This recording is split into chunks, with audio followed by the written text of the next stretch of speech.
Bem, meus irmãos, a partir de hoje, começando hoje e todas as terças-feiras, a gente vai começar a estudar um material chamado Confissão de Fé dos Batistas do ano de 1689. Está aqui essa confissão, trouxe ela para vocês olharem. Eu sei que vocês já ouviram falar muitas vezes aqui na confissão, porque eu mesmo já falei algumas vezes. E nós estudamos, inclusive, o Catecismo Batista, que é baseado nessa confissão de fé. O Catecismo Batista de Charleston. Vocês devem ter aí em casa guardado esse material, que é muito bom. E esse catecismo, que vocês estudaram comigo aqui, ele é todo tirado da confissão de fé. Então, todas as perguntas que estão ali, elas estão aqui, não em forma de pergunta, claro, aqui é em forma de texto corrido. Mas o assunto, o conteúdo, as respostas, todas vêm da confissão de fé e das escrituras, que são a base de tudo isso. Tá?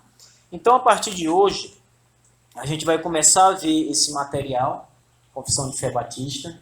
Vocês vão precisar adquirir essa confissão, ela custa R$ 25. E eu tenho um colega em São Paulo, que é o William, é ele quem fabrica a confissão de fé. Não é como essa minha aqui não, essa minha aqui eu mandei fazer mesmo, saiu mais cara, faz muito tempo. Agora não, é um livro mesmo que ele mandou fazer e ele está distribuindo para todas as igrejas batistas do Brasil sem frete. Você paga só preço de custo mesmo. Um livro como esse da confissão, ele custa hoje em torno de R$ 70. Nós estamos comprando a R$ 25. Salmeron já comprou, já tem o dele. O Fábio também já comprou, porque eles pediram, com outra igreja que fez um pedido, o Luciano Kennedy, aquele nosso irmão que sempre vem aqui, ele fez um pedido para a igreja dele e perguntou se alguém queria, né? Eu não comprei porque já tenho essa, mas os irmãos compraram aqui, o Salmeron e o Fábio. Mas agora nós vamos ter que comprar a nossa também. Não dá para fazer porque ela é muito grossa, ela é mais grossa que isso aqui. Ó. Aqui é porque é grande, né? Então você pega isso aqui, dobra assim no meio. Essa grossura aqui mais ou menos é a confissão. Vale a pena e para a gente acompanhar e fazer um bom estudo, a gente tem que ter esse material. Quem não puder comprar esse material, eu vou só lamentar, né? Porque vai deixar de ter um bom livro, um bom material. Você tem que vir para o estudo de qualquer forma, mas se você puder, irmão, comprar esse material, adquirir esse material, por favor, faça um esforço. É só R$ 25, a gente tem que pedir junto. É a carrada toda que é para poder vir sem o frete. Então façam esse esforço para a gente comprar, tá bom? Então na terça-feira que vem, próxima terça, quem tiver esses R$ 25 e puder trazer, traga logo. Então a gente não vou pedir terça agora não, vou esperar essa, pode ser que alguém não traga, né? Aí vamos esperar para outra terça-feira de novo, para recolher se alguém não puder. E aí na quarta seguinte eu faço o pedido, e aí é só esperar chegar, tá bom? Então é muito importante isso.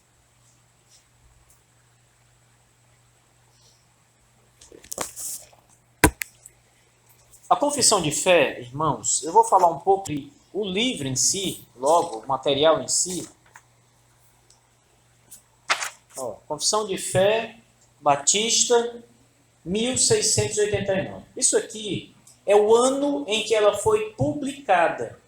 Não é o ano que ela foi composta. Ela foi composta em 1677, mais de 10 anos antes dessa data. Mas os batistas naquela época, na Inglaterra, eles não podiam publicar o material porque senão eram perseguidos. Então eles ficaram com o material guardado, né, até o momento em que houve na Inglaterra um decreto de liberdade de expressão para todos, e a igreja então pôde publicar a sua confissão. Por isso ela saiu apenas em 1689.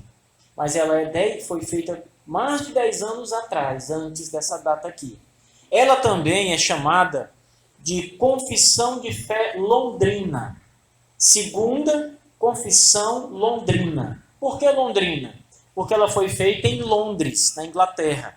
Os pastores batistas que estavam ali, eles se reuniram em Londres, e nessa cidade, que é a capital da Inglaterra, eles confeccionaram esse material que nós vamos estudar, tá bom? Então ela é conhecida como Confissão de Fé Batista do ano, né, 1689, ou Segunda Confissão Londrina.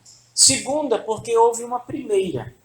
Em 1644, os batistas fizeram uma confissão de fé, a primeira, que é chamada também de Confissão de Fé Londrina, né? Ou Confissão de Fé Batista de 1644. Geralmente, as datas vêm na confissão. A gente conhece a confissão pela data. Então, que confissão que você usa? Ah, eu uso a Batista de 1689. Então, você já sabe de que você está falando. Então, pela data, você sabe qual é a confissão. Elas são conhecidas assim entre as igrejas. Então, essa daqui é a segunda.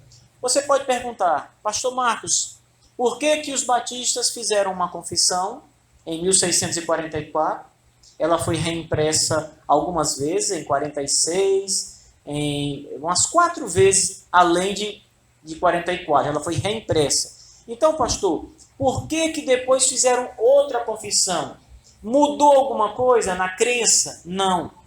Não mudou nada.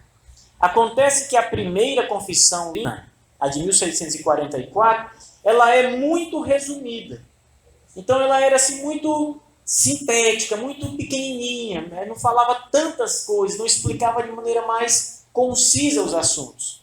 Então, um dos motivos foi esse. Em 1689, os batistas lançaram essa confissão, que é um material muito mais denso, com muito mais conteúdo, com explicações muito mais relevantes, cheio de versículos bíblicos, tratando de temas que a outra confissão não tratou, inclusive.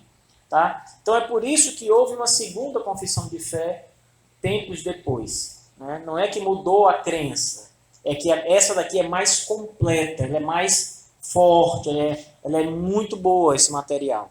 Tá certo? E houve também um outro questionamento. Os batistas, eles eram, diante das outras igrejas, perseguidos também. Então, naquele momento, havia a igreja da Inglaterra, chamada Igreja da Inglaterra, havia a igreja luterana, eram as únicas igrejas que haviam, Igreja da Inglaterra, Igreja luterana, Igreja presbiteriana e a Igreja congregacional. As outras ramificações do cristianismo que existiam eram consideradas seitas, não eram consideradas portadoras de uma doutrina sã, e realmente tinham muitos erros e problemas ali. Valdenses, anabatistas e muitos outros que tinham uma certa problemática ali. Então, os batistas, eles também, inicialmente, foram vistos como uma seita. Então, as pessoas olharam para os batistas, esses que já estavam consolidados, e diziam, olha, isso é uma seita. Eles são anabatistas, mas eram só batistas, né? Anabatistas era o nome de uma seita que havia em muitas partes da Europa, Alemanha, a própria Inglaterra, né, já havia alguns, e várias partes da Europa ali. E os anabatistas, eles tinham muitos problemas teológicos.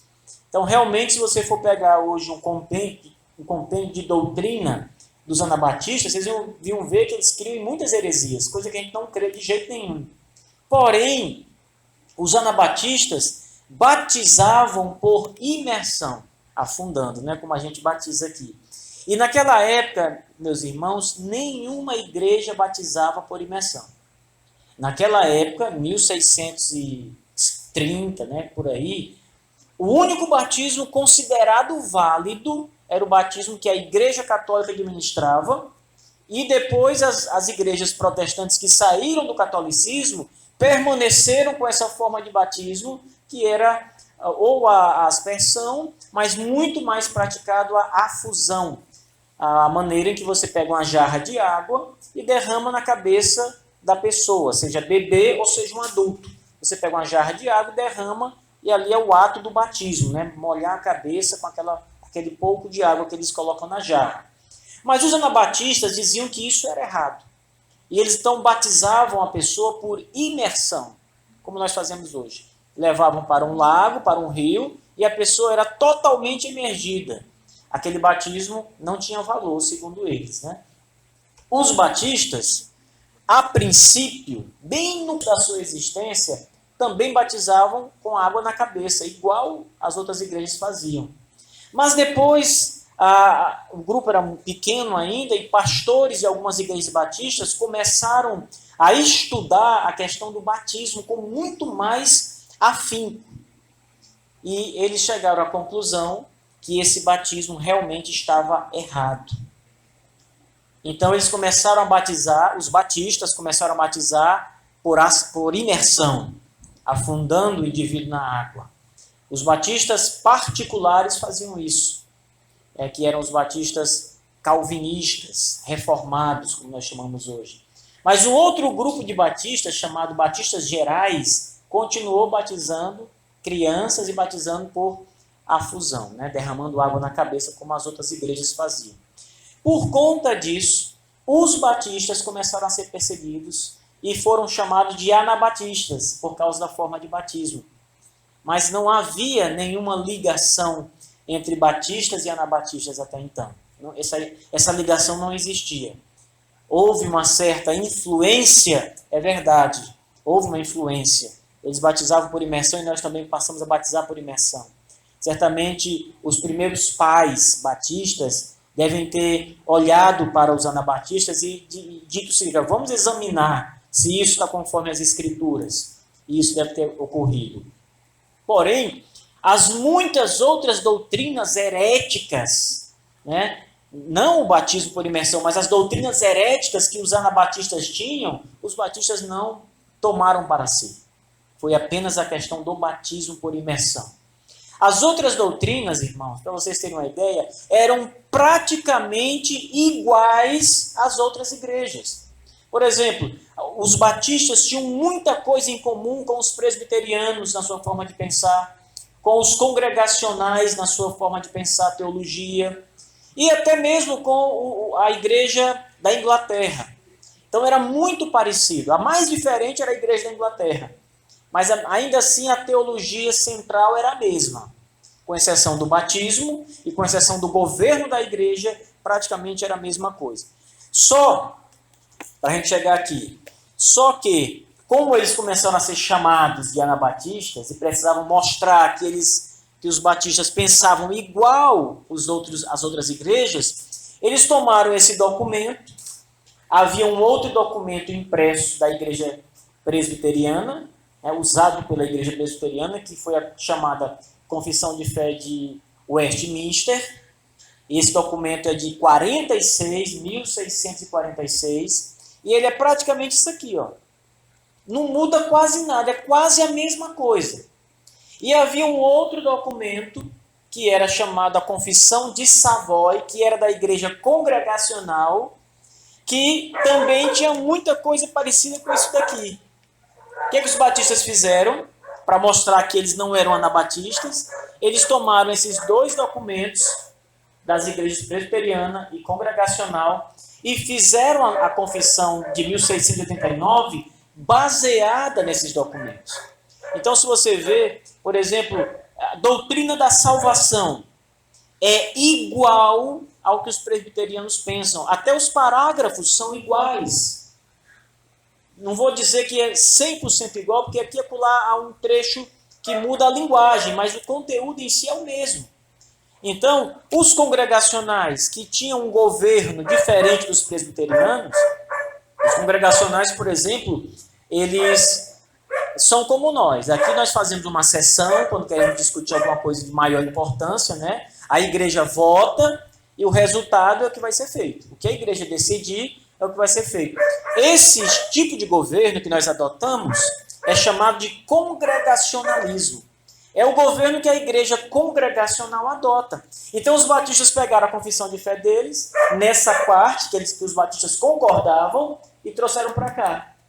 Pegaram partes do pensamento presbiteriano sobre salvação e muitos outros, sobre as escrituras e muitos outros teológicos, e trouxeram para cá. E além desses dois documentos, pegaram a antiga confissão de 1644 e basearam-se nela também em muitos artigos, trazendo todo aquele conteúdo que estava sintetizado e trouxeram para cá de uma forma mais condensada. E assim surgiu essa confissão. Quando os presbiterianos, os congregacionais e as igrejas daquele período olharam para o pensamento dos batistas, eles então disseram, olha, eles pensam como nós.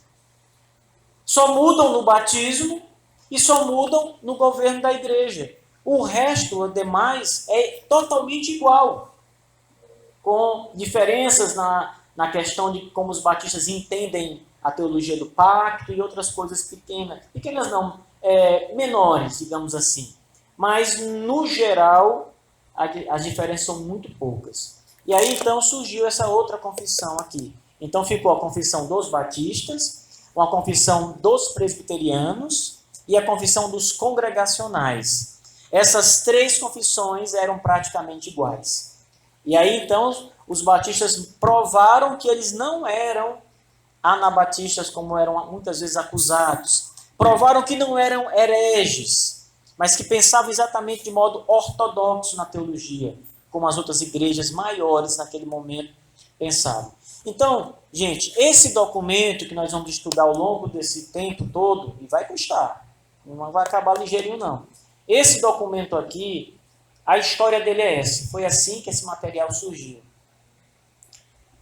Diante de tanta coisa que a igreja passou, de tanta perseguição que a igreja sofreu, não é? A igreja batista, precisava mostrar que eles eram ortodoxos e que não eram de forma alguma hereges e nem traziam ensinos que não fossem a verdade da palavra de Deus, como as igrejas irmãs assim também apoiavam. Tá bom? Então esse é o contexto que surgiu essa confissão. Para vocês terem ainda um pouco mais de... entender um pouco melhor essa confissão, eu vou só ler aqui o sumário. Hoje nós não vamos estudar a confissão em si. Tá? Hoje vai ser só a introdução ao que nós vamos ver. Mas o sumário, ou seja, os assuntos que nós vamos estudar daqui para frente, todas as terças-feiras, são o seguinte. Primeiro capítulo, as Escrituras Sagradas. Nós vamos estudar o que os batistas pensam da Bíblia, em detalhes. Isso aqui é em detalhes. Segundo capítulo, Deus e a Santíssima Trindade. Vamos estudar sobre o ser de Deus, vamos estudar sobre o Pai, o Filho e o Espírito Santo, a visão trinitária que os batistas têm. Terceiro capítulo, o decreto de Deus. Quarto capítulo, a providência. Quinto, a queda do homem no pecado, o pecado e a sua punição. Sexto, o pacto de Deus. Só parar um pouquinho aqui para mostrar para vocês que há uma sequência lógica nisso aqui. Isso aqui não está colocado de qualquer jeito, não, está na ordem. Você vai entender a estrutura teológica da Bíblia e da confissão de fé na ordem correta, para você entendendo e raciocinando de maneira correta. Então vamos lá, o pacto de Deus, depois Cristo, o mediador, livre-arbítrio, chamada eficaz, justificação, adoção, santificação, fé salvadora, arrependimento para a vida e salvação. Tudo isso aqui são os temas dos capítulos. Boas obras, a perseverança dos santos, a certeza da salvação, a lei de Deus, o evangelho e a extensão da sua graça, liberdade cristã e liberdade de consciência, a adoção religiosa e o dia do Senhor, juramentos legítimos e votos, magistrado civil, matrimônio, a igreja, a comunhão dos santos, o batismo e a ceia do Senhor, batismo, ceia do Senhor, capítulos separados, o estado do homem após a morte e, por último, o juízo final. Então, estes são os temas, cada tema vai ser bem feito, bem tratado, bem disposto para que a gente vai estudar. Gente, qual a importância de estudar esse material que vocês vão começar na próxima terça? Qual a importância disso? Por que, pastor, que você está dando esse material para nós? Por que o senhor está querendo que a igreja estude essa confissão de fé? Não é melhor estudar só a Bíblia? A gente está assim, não é? Gente, os batistas têm uma identidade. Assim como a Igreja Assembleia de Deus tem uma identidade, a Igreja Presbiteriana tem uma identidade. Por que nós somos batistas e não somos presbiterianos? Há diferenças de crença entre nós. Por que nós somos batistas e não somos assembleianos? O que muda? Qual é a diferença? Há muitas diferenças. Então, a confissão de fé é a identidade do povo batista. Aqui está a maneira que nós cremos. Você disse assim, pastor, o que os batistas entendem por livre-arbítrio? Tem um capítulo na confissão que vai tratar sobre o tema. O que os batistas pensam? Os batistas creem no livre-arbítrio? O que é o livre-arbítrio na concepção dos batistas? E vai estar tudo aqui. Todos os pontos que nós vamos estudar, eles são repletos de textos bíblicos para reforçar o que está sendo dito. São chamados textos de base, para que você, por exemplo, leia uma sequência e você diga assim, mas será que isso é assim mesmo? Aí tem lá um monte de versículo na Bíblia. Você vai para as Escrituras, você vai ler o texto que ele está mandando, porque lá naquele texto está confirmando o que está na confissão. A confissão, gente, ela emerge das Escrituras Sagradas. Ela não é um livro fora da Bíblia, ou diferente da Bíblia, ou a parte da Bíblia. Ela é um livro que procura interpretar a Bíblia. Então, se alguém disser para você, se alguém perguntar para você assim, irmã, como creem os batistas? Em que é que os batistas acreditam? Você diz assim, toma aqui a confissão de fé da nossa igreja, nós cremos no que está aqui. É muita coisa. Isso é a nossa fé. O que nós entendemos por juízo final? Está aqui. O que nós entendemos pela Bíblia? O que é a Bíblia? Está aqui na nossa confissão, capítulos falando sobre as Escrituras Sagradas.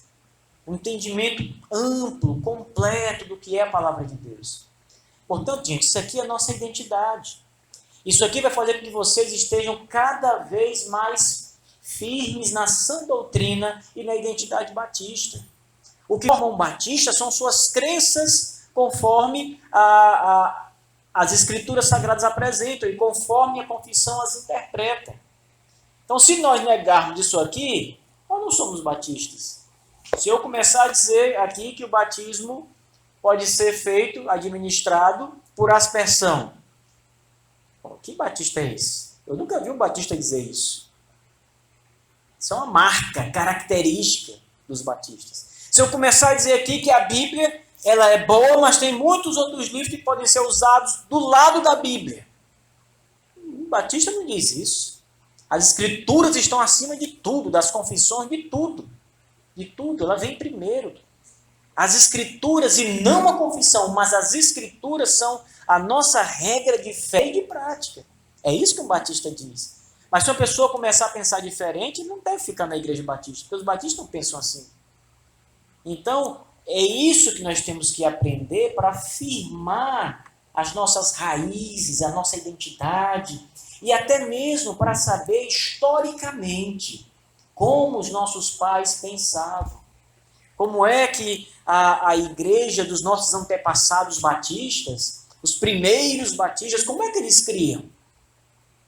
Então, esse documento é uma prova, uma amostra de como a igreja batista pensava, em que eles acreditavam, qual era a fé que eles tinham.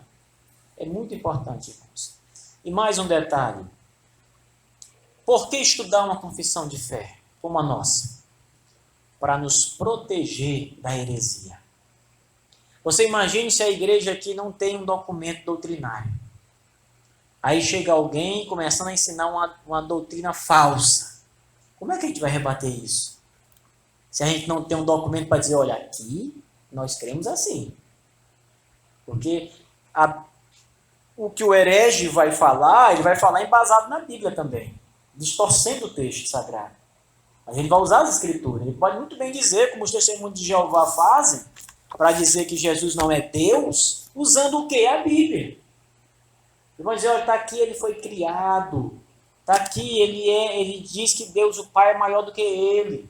Então eles usam a Bíblia para tentar enganar as pessoas, dizendo que Jesus não é Deus, e ele é Deus. Mas quando nós temos uma confissão de fé que afirma categoricamente, Jesus é Deus encarnado, ele é o Todo-Poderoso. Quando nós temos um texto que nos diz isso, na hora que eles entrar, você diz, não, nós não cremos nisso. Para fora. Aqui não. Aqui nós temos uma identidade. Nós cremos em doutrinas históricas, bíblicas, que os nossos defenderam. Gente, os nossos pais, os primeiros batistas, morreram por causa disso aqui. Eles eram perseguidos, mortos, presos por causa da verdade, da confiança que eles tinham nas doutrinas, que estão, obviamente, são doutrinas das Escrituras e que estão manifestadas aqui, interpretadas nesses documentos de fé. Então, isso tem um valor muito grande para todos nós. Estudar as confissões de fé, meus irmãos, é algo indispensável para a igreja. Indispensável. Nós temos que estudar esse material. Isso, olha, lembrem do Catecismo de Charleston, que nós estudamos aqui. Catecismo Batista de Charleston. O Catecismo nos deu uma base doutrinária. Mas o Catecismo é um material mais também light, né? Ele não é uma prova, porque ele traz a pergunta e traz a resposta. É só para você ter aquela compreensão mais generalizada. A confissão não. A confissão ela traz detalhes, ela traz, sabe, minúcias do que nós vamos estudar. Ela vai nos fortalecer muito mais. Por isso a importância de vocês adquirirem também a confissão de fé, a sua mesmo. Para você ler em casa, para você trazer para a igreja, acompanhar. Eu digo, abra aí no capítulo tal, primeiro parágrafo. Eu vou ler aqui, você está acompanhando na sua confissão. É muito importante ter esse material. Então, irmãos, hoje a gente vai ficar só com essa introdução sobre a confissão de fé, como é que ela surgiu, por que é importante estudar esse material, tá certo? Lembrando aos irmãos, tá bom? Que muitas igrejas, elas não adotam essa confissão. Nenhuma, na verdade, né? Elas preferem não ter nada. Então, elas são as igrejas mais frágeis e que correm maior risco. E são as igrejas que estão se deteriorando dia após dia.